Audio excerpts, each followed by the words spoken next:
our expectation is that she will respond and she will submit it by Monday kasi wala naman na pong pasok po yung Kongreso ngayong pong weekend. So hopefully by Monday, the answer will be submitted to Congress, no, to the House Committee on Justice. Very important din po before proceeding to clarify po on the remarks also of the Vice President that Congress is undertaking a fishing expedition relating to her impeachment. Hindi rin po ito totoo.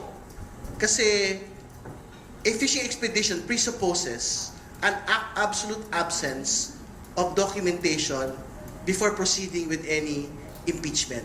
Hindi po ito totoo. No? So, sa totoo lang, even if we don't undertake subpoenas, the impeachment proceeding against the Vice President will in fact proceed. It is essentially complete. Kasi what do we have today? We have the COA reports on confidential funds. We have the video recording of the threat against the President, the First Lady, and the former House Speaker. We have copies of the SALN of the Vice President. We have the affidavit of Mr. Madriaga relating to his role as a bagman of the Vice President. So, ibig sabihin, ito po mga pinapasabpina ng mga House members ay bahagi lang po ng pagdadagdag ng mga dokumento. And more importantly, yung po mga hinihingi, bank accounts, anti-money laundering council reports, ito po ay mga bagay that can only be requested for in the course of impeachment proceedings. Kasi po, these are within the exceptions of the bank secrecy law. So, ibig sabihin, the complainant's endorsers actually won't be able to get copies of these confidential documents without actual impeachment proceedings commencing. So, talagang tama lang po yung timing na dito po ilulunsad ito po mga subpoenas na ito. And more importantly, at ito po yung hindi binanggit ni Congressman Jokno sa kanya pong motion for subpoena and to secure Mr. Madriaga, we will not just be doing a subpoena on the SALNs and bank transactions of Vice President Duterte and Attorney Manscarpio.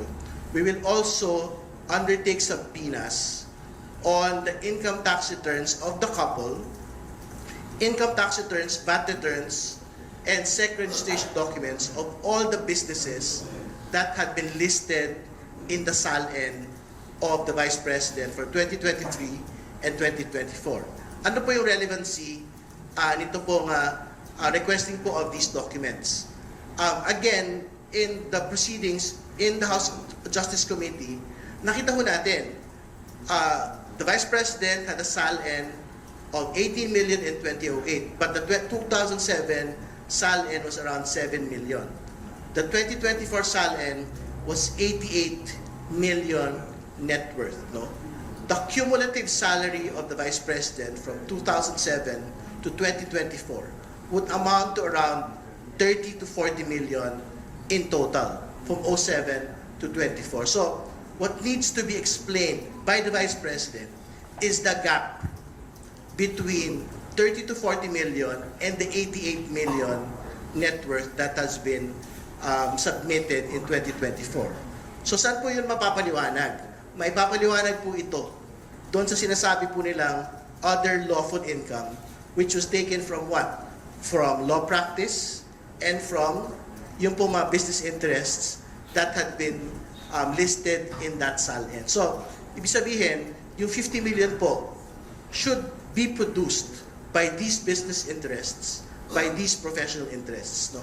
And from our computations po, ang dapat po nating makita dito in the course of proceedings, a revenue over 17 years of around 200 million to 400 million para mailuwal po natin yung 50 million na gap between yung pong 30 to 40 million cumulative salary and yung pong 88 million na net worth in 2024.